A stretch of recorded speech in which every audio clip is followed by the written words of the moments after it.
3 seconds. That's how long it took for Elena's entire world to shatter at the company gala, where she should have been celebrating as the CEO's wife, though instead, she stood there drenched in wine with divorce papers materializing in her husband's outstretched hand like a magic trick gone horrifically wrong. Daniel's face carried no remorse, only the irritated efficiency of a man checking off an unpleasant task on his to-do list, while his mistress Vanessa, the woman who'd infiltrated their lives 6 months ago as his executive assistant, smirked with the kind of victory that tasted like poison dressed as champagne.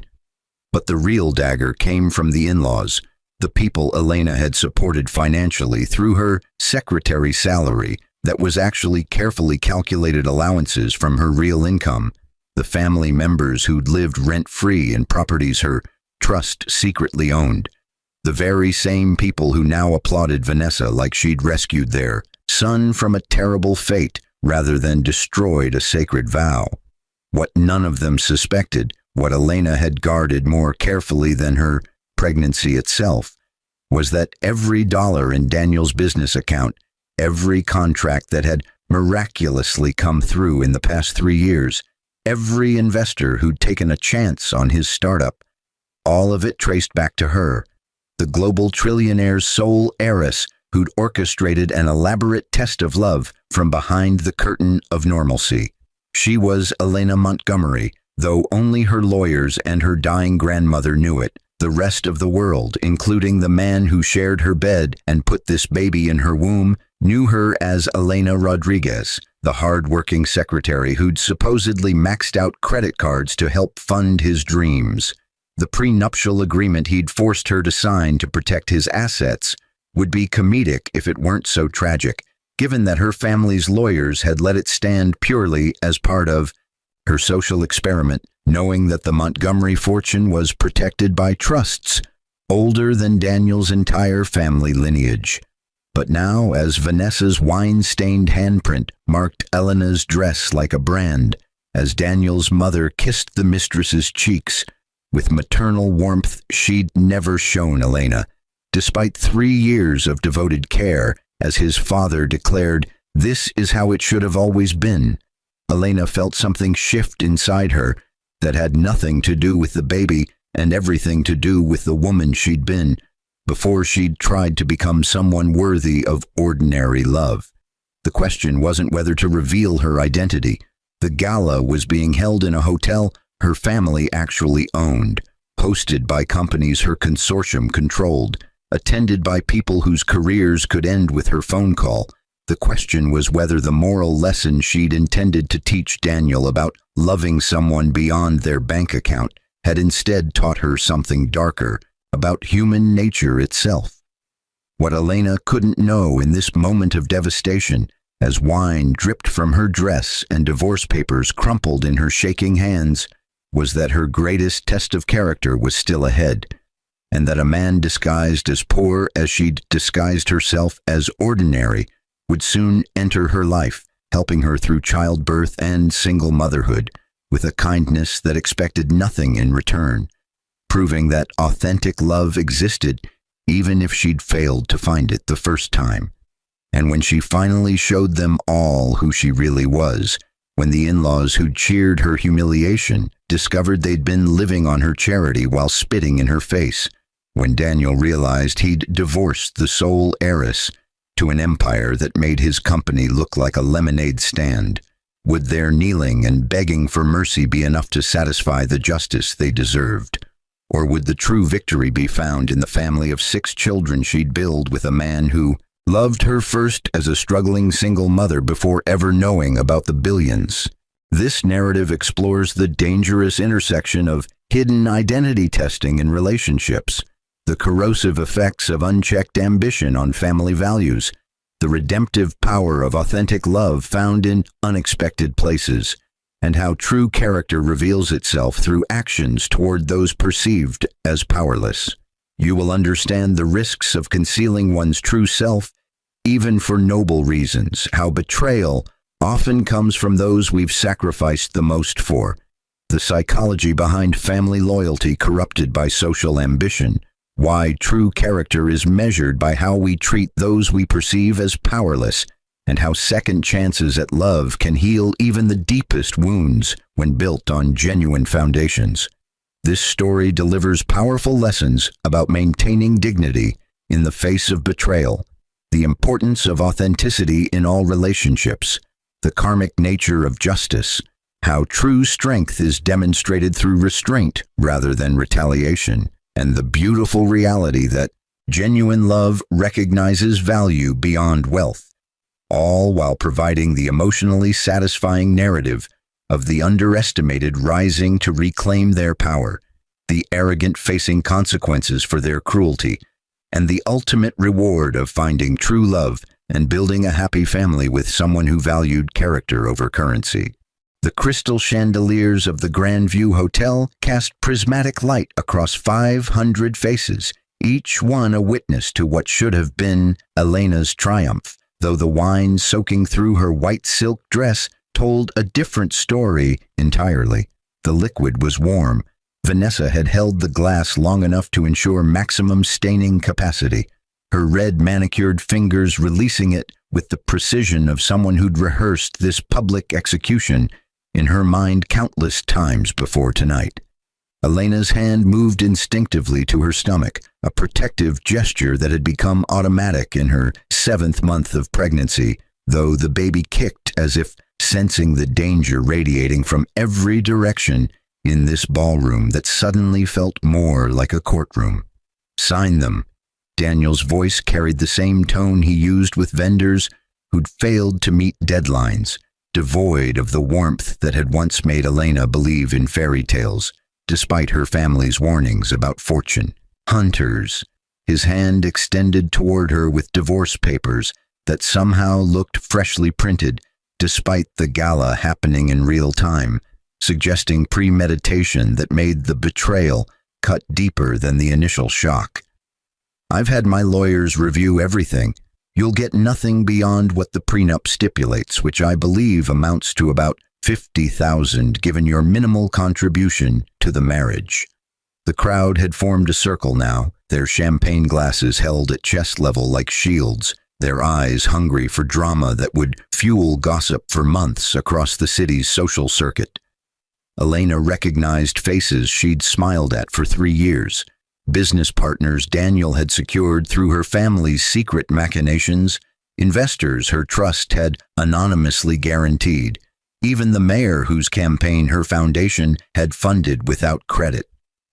But none of them stepped forward to question the spectacle, their silence a complicity that spoke volumes about the world she'd been naive enough to think she could test through disguise. "Danielle, please." Elena's voice emerged smaller than she intended, though part of her recognized this diminishment as strategic. Let him think her weak. Let them all see her as the discarded wife with nowhere to turn. Let the truth wait for its perfect moment of revelation. "We can talk about this privately. The baby will be fine." Daniel's mother materialized beside Vanessa like a guardian angel for the wrong cause, her hand resting possessively on the mistress's shoulder in a gesture that inverted every natural instinct of maternal protection. Margaret Thornton had been the first to welcome Elena into the family 3 years ago, weeping tears of joy at the wedding, calling her the daughter I always prayed for during intimate Sunday dinners. But those same eyes now held contempt that seemed rehearsed, as if she'd been waiting for permission to unleash judgments she'd harbored all along. Vanessa has already agreed to help raise the child properly, with the values and breeding that befits the Thornton name, rather than the lower-class habits you've unfortunately demonstrated. The words landed like physical blows, each one calculated to strip away dignity in front of an audience that fed on such cruelty. Elena felt her knees weaken, though whether from the emotional assault or the physical strain of carrying new life, while her current life collapsed, remained unclear in the moment. She reached for the nearby cocktail table to steady herself, her fingers brushing against divorce papers that Daniel had now placed there like a restaurant check waiting to be settled. I think what my son is trying to say, Richard Thornton's voice boomed from behind her, with the authority of a man accustomed to being obeyed without question, is that this marriage was always a mismatch. You're a lovely girl, Elena, but Vanessa here. He gestured toward the mistress with the pride of someone presenting a prized acquisition. She understands our world. Her father owns the Westbrook hotel chain. Her mother sits on the symphony board, and she graduated summa cum laude from Princeton. No offense intended, but your community college degree and secretary background were always going to limit how far Daniel could rise in society. The irony would have been laughable if it weren't so painful. Richard Thornton praising hotel ownership while standing in a hotel Elena's family had owned for 40 years, complimenting symphony board connections when Elena's grandmother had founded the very symphony he referenced, celebrating Princeton credentials when Elena held dual master's degrees from Cambridge under her real name. But the most cutting irony was watching them all champion Vanessa's supposed breeding and class, while the mistress stood there with wine still dripping from her fingers, having just committed an act of violence disguised as accident that would have scandalized the very society they claimed to represent. "Sign the papers, Elena." Vanessa's voice carried a musical quality that might have sounded sweet in different circumstances, though now it landed with the sharpness of broken glass. Daniel deserves someone who can actually help his career instead of holding him back with your limitations. Elena's fingers touched the pen Daniel had placed beside the divorce papers, her hand trembling in a way that made the onlookers lean forward with anticipation, their collective breath held as if watching the final moments of execution they'd paid premium tickets to witness. But instead of signing, she pulled out her phone, the cheap Android device Daniel had always mocked as evidence of her inability to manage money properly, and dialed a number she'd memorized years before her marriage, back when her identity was still intact and her heart hadn't yet learned the specific flavor of public betrayal. "William, it's Elena Montgomery." Her voice dropped the Rodriguez surname like a costume she'd worn too long, the syllables of her real name feeling foreign on her tongue after 3 years of hiding. "I'm at the Grandview Hotel. I need you to bring the full documentation, ownership papers, investment records, everything. And William, bring security. We're about to have some trespassers removed from my property." The shift in the room's atmosphere was immediate, though not yet comprehending. Daniel's hand froze mid-reach toward her, his face cycling through confusion before settling on irritation at what he clearly perceived as some desperate bluff. But Margaret Thornton's expression showed the first crack of uncertainty. She'd spent enough time in elite circles to recognize that people who made calls to someone named William with that particular tone of authority usually had the power to back it up. "What kind of game is this?" Vanessa's musical voice now carried sharp edges, her perfectly manicured hand tightening on Daniel's arm in a possessive gesture that suddenly looked more like desperation than triumph.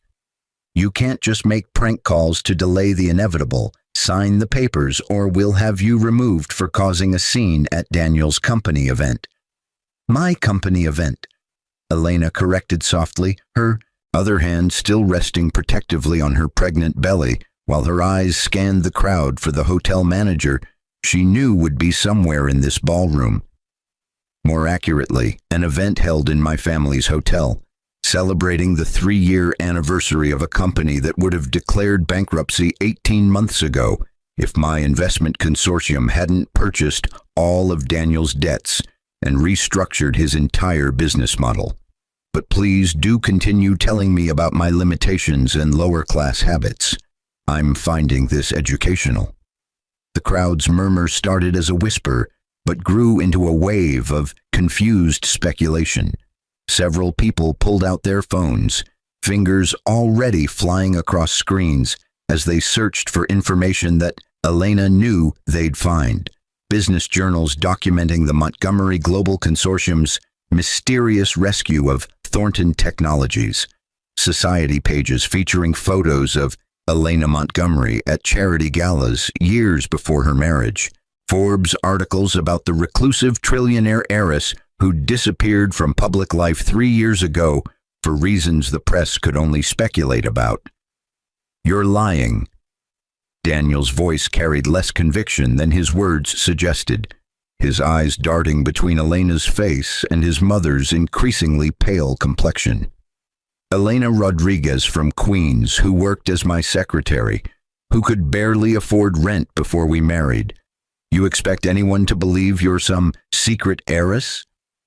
"I don't expect anything."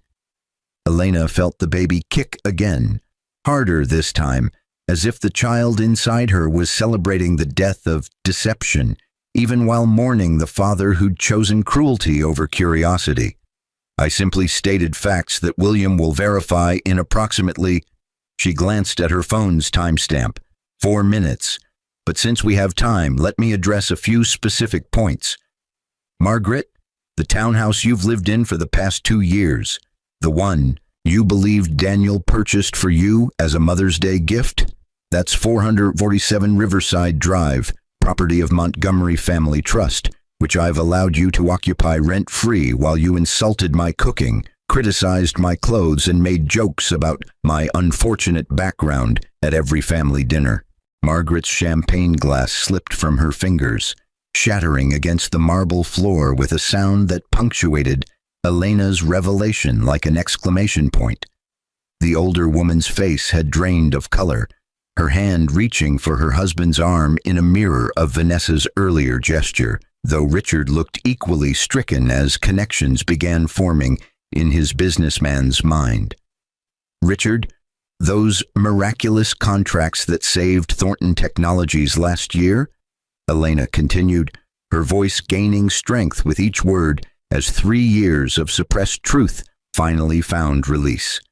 "The military defense contract worth $40 million, that came through Montgomery Aerospace, a subsidiary my grandfather founded in 1952.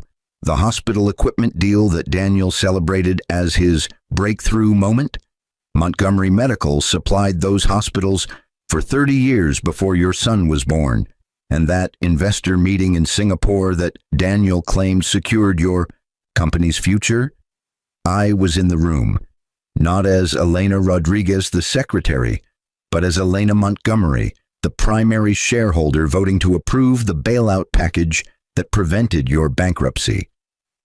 The ballroom doors opened with perfect timing, revealing William Chen, her family's chief counsel for 40 years, flanked by 2 Montgomery Global security personnel, whose presence transformed the atmosphere from social gathering to corporate takeover. William carried a leather portfolio that Elena recognized as containing documentation that could destroy lives with the weight of truth. His silver hair and immaculate suit projecting the authority of someone who'd negotiated with presidents and CEOs while Daniel was still learning his multiplication tables.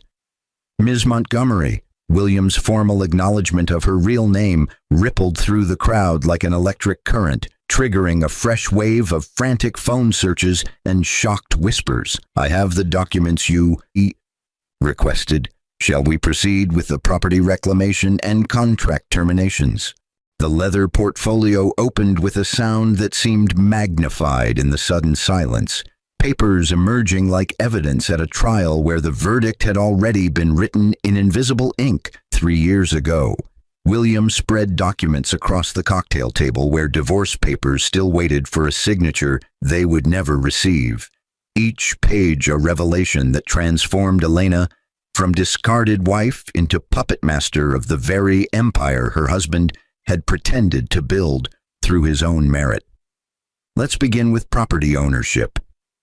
William's voice carried the measured tone of someone accustomed to delivering information that changed lives, his finger tracing down a list that made Daniel's face progressively lose color with each address. "The Grandview Hotel where we currently stand, Montgomery Property Holdings, purchased 1984. The Thornton Technologies headquarters building on Madison Avenue, Montgomery Commercial Real Estate. lease agreement signed by Elena Montgomery 3 months before your wedding, Mr. Thornton, with rental fees waived as a personal favor to her then-fiancé. Your Hamptons summer house that you believed was a bargain foreclosure purchase. Montgomery Coastal Properties sold it to you for $1, while the actual market value was $8.7 million. Vanessa's hand slipped from Daniel's arm as if his skin had suddenly become toxic, her eyes calculating odds that were shifting too rapidly to track. The mistress who'd thrown wine with such confidence now looked like someone realizing they'd slapped a queen while thinking she was a peasant, her red-bottomed heels taking small backward steps that suggested flight instinct overriding the predatory confidence she'd displayed moments earlier. That's not possible. Daniel's protest sounded weak even to his own ears, his businessman's mind already processing numbers that didn't add up unless Elena's claim was legitimate. The investors, the contracts, the business, growth. I built that through my own strategic vision and negotiation skills.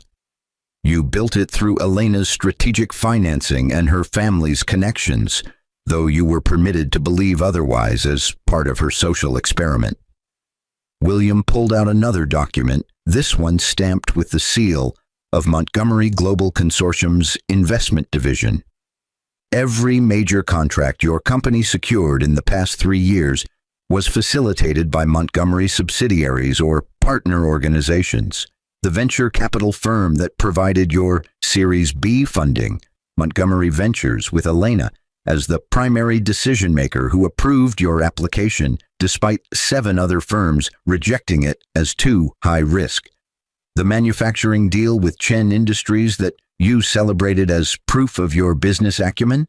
That's my brother's company, and he took the meeting as a personal favor to Elena after she asked him to give you a chance. Margaret Thornton's knees buckled, forcing Richard to catch her weight as the reality of their situation crystallized with devastating clarity. The family who'd spent 3 years treating Elena as beneath them, who'd mocked her modest car and simple clothes, who'd celebrated her replacement with a woman they perceived as more suitable. They were learning that they'd been living as parasites on the very person they'd deemed unworthy of basic respect. The prenuptial agreement Daniel forced me to sign. Elena's voice cut through the chaos of whispered conversations and frantic phone calls happening throughout the ballroom. The one protecting his assets from my supposed gold-digging intentions? My lawyers allowed it to stand because the Montgomery fortune is held in trusts that predate our marriage by 4 generations. That prenup protects approximately $4 million in company stock and personal assets. Meanwhile, my family's net worth...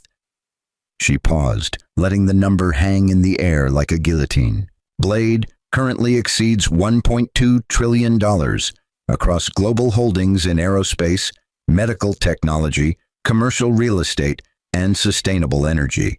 So Daniel, when you tell me I'll receive nothing beyond the $50,000 stipulated in our prenup, you're technically correct, though not for the reasons you imagine.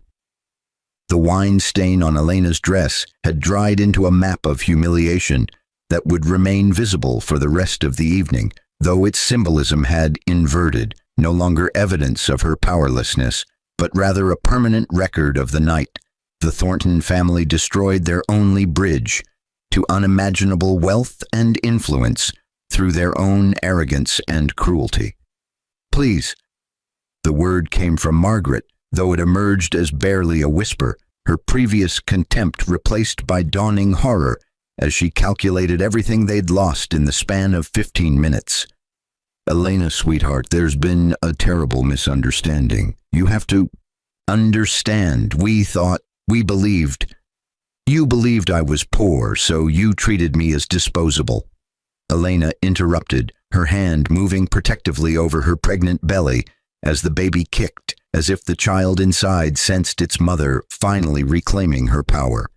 You believed I was ordinary, so you celebrated my replacement with someone you perceived as extraordinary.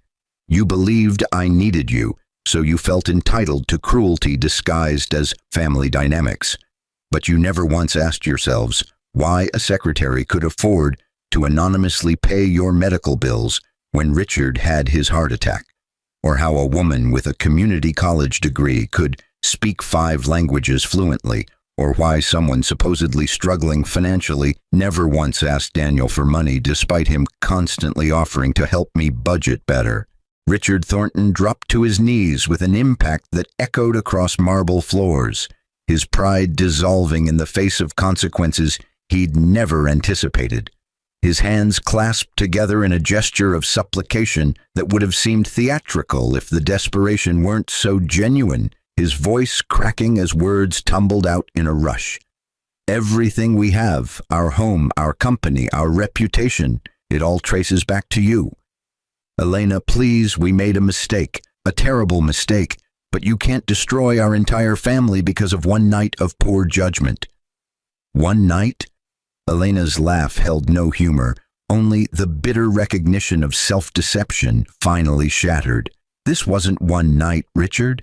This was 3 years of testing whether any of you could love someone you perceived as beneath your social station.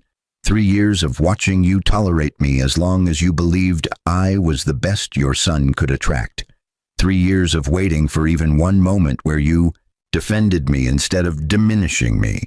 And tonight, when your true characters were finally revealed, without the restraint of social necessity, you chose to cheer for the woman who physically assaulted your pregnant daughter-in-law, rather than question why your son would abandon his wife and child at a public event.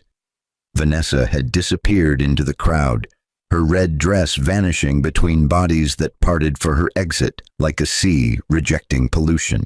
The mistress who'd thrown wine with such theatrical confidence had recognized the ending of this story. Before the Thornton family could fully process it, she'd hitched her ambitions to a sinking ship, captained by a man who'd just discovered his entire success was built on borrowed power that was now being permanently revoked. The divorce papers Daniel wanted me to sign. Elena picked them up with fingers that no longer trembled, her voice steady with the conviction of someone who'd finally stopped pretending to be smaller than her actual size. I'll sign them gladly, but not because I'm powerless, because I choose freedom from people who measure love in dollars and loyalty in social advancement. William, please file the necessary paperwork to terminate all financial support to Thornton Technologies, revoke the property leases, and recall the loans that were restructured under the assumption of family connection, and arrange immediate eviction proceedings for 447 Riverside Drive. No! Margaret's scream carried the pitch of someone watching their entire world collapse in real time. Elena, please, we have nowhere to go. The company will declare bankruptcy by next quarter. Without your backing, we'll lose everything. You'll lose everything you never actually earned. Elena corrected gently, her hand accepting the coat that William had thoughtfully brought for her, covering the wine-stained dress that had become both evidence and metaphor. You'll lose the lifestyle you built on my charity while treating me with contempt. You'll lose the social status you achieved through my connections while mocking my background.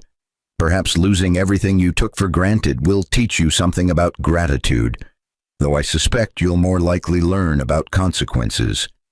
She walked toward the ballroom exit, with William flanking her protectively, her pregnant silhouette framed by chandeliers that cast light on a transformation complete.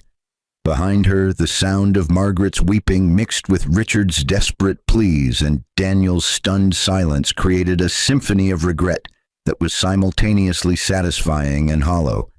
Justice served, but at the cost of innocence lost and faith in humanity shattered. The last thing Elena heard before the doors closed was Daniel's voice, finally breaking through his shock. Elena, wait, the baby. You can't raise my child alone. You need support. I need nothing from people who valued me, only when they thought I was desperate. Her response floated back through closing doors. Your child will know their worth isn't determined by their bank account, and they'll learn to treat others with dignity, regardless of social station. 2 lessons you never bothered to teach yourselves. 6 months after the gala, Elena gave birth to a daughter she named Sophia in a private hospital room that overlooked Central Park, though the view couldn't distract from the loneliness that accompanied bringing life into the world without a hand to hold or a voice to whisper encouragement through the pain. Her grandmother had passed 3 weeks earlier, taking with her the last family connection that had made the Montgomery fortune feel like something beyond numbers in accounts Elena rarely accessed. The lawyers sent flowers, the board members sent gift baskets, but none of them stayed through the 20-hour labor that left Elena exhausted in ways that had nothing to do with physical strain and everything to do with the realization that wealth could buy everything except the presence of people who loved you for reasons beyond inheritance. The nurses were kind in their professional way, but Elena could see the curiosity in their eyes, the questions they were too polite to ask about. Why a trillionaire heiress was giving birth alone, without even a friend present to document the moment, with photos that would never grace social media. The truth was that Elena had spent 3 years testing Daniel's love by pretending to be ordinary, and in doing so, she'd isolated herself from everyone who'd known her before the experiment began. Her real friends from her Cambridge days had drifted away during her absence from their world, assuming her disappearance meant disinterest rather than disguise. And the friends she'd made as Elena Rodriguez, the other secretaries, the women from her building, had all been Daniel's connections, people who'd vanished from her life the moment the divorce became public knowledge. But it was in the weeks following Sophia's birth, when Elena moved into a modest apartment in Brooklyn under her Rodriguez alias rather than returning to the Montgomery penthouse on Fifth Avenue, that she encountered the kind of human goodness that her wealth experiment had been searching for in the wrong places. The apartment building's superintendent was a man named James Parker, who wore paint-stained jeans and drove a 15-year-old truck and helped Elena carry the second-hand crib up 3 flights of stairs without asking why a woman who could clearly afford better was choosing to live in a walk-up with inconsistent heating. "First baby?" James had asked that initial day, his smile genuine in a way that reminded Elena of her grandfather before the Montgomery Empire consumed his final years. "My wife and I raised 4 kids in this building before she passed. If you ever need anything, advice, emergency babysitting, someone to fix that radiator that's going to start making weird noises around November, just knock on 1A. What Elena couldn't know in that moment, wouldn't discover until much later, through a conversation that would change everything, was that James Parker was actually James Westwood, the reclusive billionaire who'd sold his tech company for $3 billion 8 years earlier and then disappeared from Silicon Valley's social circuit to live a life defined by service rather than status. He'd lost his wife to cancer 2 years ago, and in his grief, he'd discovered that fixing other people's broken radiators somehow helped repair the broken places in his own heart. Their friendship developed in small increments measured by the daily rhythms of new motherhood. James showing up at Elena's door with groceries when he noticed she hadn't left the apartment in 3 days, teaching her how to install the car seat properly when her hands shook from exhaustion and fear. Sitting with Sophia for 2 hours on the night Elena caught the flu so severe she couldn't lift her head from the pillow without the room spinning. He never asked about Sophia's father, never questioned why Elena seemed simultaneously wealthy enough to not need employment yet lived like someone counting pennies, never treated her as anything other than a struggling single mother who deserved kindness without interrogation. "You're good at this," Elena told him one evening, 6 months into their friendship, watching James rock Sophia to sleep with the practiced ease of someone who'd done this hundreds of times before. The helping thing. Most people offer support but mean it conditionally. They'll help if it's convenient, if it makes them feel good, if there's something in it for them eventually. But you just show up. James looked up from Sophia's sleeping face, his eyes carrying the weight of losses Elena didn't yet know about, but could sense in the spaces between his words. I spent 20 years building a company, making money, climbing social ladders I didn't even want to climb, except everyone around me said that's what success looked like. And then my wife got sick, and I discovered that all the money and all the status and all the business connections couldn't buy me 5 more minutes with the person I loved. So when she died, I asked myself what kind of life would honor her memory. And the answer wasn't another startup or another fortune. It was this: being present for people who need help, expecting nothing except the opportunity to be useful.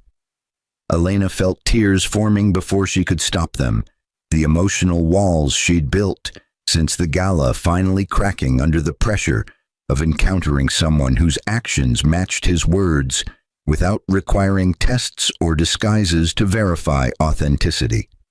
James, I need to tell you something about who I really am. You're Elena Rodriguez, a single mother doing her best to raise a beautiful daughter while healing from whatever pain you're running from. James said it with such certainty that Elena almost believed he truly didn't know, though the way his eyes held hers suggested otherwise. That's all I need to know unless you decide you want to share more. But Elena did want to share more, needed to share more, because for the first time since the gala, she'd found someone whose kindness wasn't motivated by what they could gain from the Montgomery name. Over the next hour, as Sophia slept peacefully in James's arms, Elena revealed everything: the trillionaire heiress testing love through disguise, the husband who'd chosen a mistress over his pregnant wife, the in-laws who'd cheered her humiliation before discovering their entire lifestyle depended on her charity, the loneliness that came from realizing wealth could build empires, yet couldn't construct a single genuine relationship.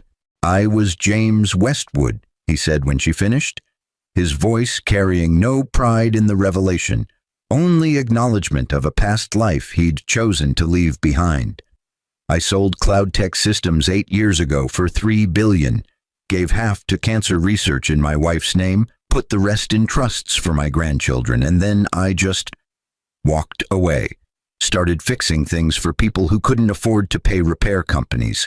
Started living in buildings I used to own as investments, but never actually saw as homes filled with humans struggling through life. Started being present instead of profitable. The parallel wasn't lost on Elena. 2 people who'd tested life from opposite directions. She by pretending to have less while he'd chosen to live with less, both seeking the same answer to whether human goodness could exist independent of financial transaction. But where her experiment had failed spectacularly, his had revealed a truth she'd been too focused on Daniel to see. Authentic love wasn't found through deception, but through the vulnerable act of showing up honestly and allowing others to do the same. Their courtship was unconventional by society standards, but perfect by measures that actually mattered. James teaching Elena how to change her own radiator so she'd never be dependent on someone else's willingness to help. Elena teaching James that accepting support wasn't weakness, but rather the foundation of genuine partnership. He proposed 14 months after Sophia's birth with a ring that cost $200 from a local jeweler, its value measured not in carats, but in the fact that he'd noticed Elena admiring similar designs during their walks through Brooklyn's vintage shops. I'm not offering you billions or social status or anything beyond my promise to show up every day and value you regardless of whether you're Elena Rodriguez or Elena Montgomery, James said, as he knelt in the apartment where they'd built friendship before romance. But if you'll have me, I promise to raise Sophia as my own daughter and build whatever family we create together on foundations of honesty instead of tests. Elena said yes through tears that tasted different from the ones she'd cried at the gala. These carried hope instead of devastation, possibility instead of betrayal. They married quietly 6 months later in a ceremony attended by 12 people who loved them for their character, rather than their bank accounts, though Elena noticed James had invited the Thornton family to witness her happiness, not as revenge, but as evidence that their cruelty hadn't destroyed her capacity for joy. Daniel stood in the back of the small chapel, his presence a surprise until Elena recognized it as a closure. He'd lost his company to bankruptcy proceedings 9 months after the gala. His parents had downsized to a modest apartment in New Jersey, and Vanessa had married a different wealthy target within weeks of Daniel's financial collapse. But what struck Elena most was the genuine happiness she felt seeing him there, not because his suffering satisfied some need for revenge, but because his presence confirmed she'd moved beyond bitterness into something transcendent.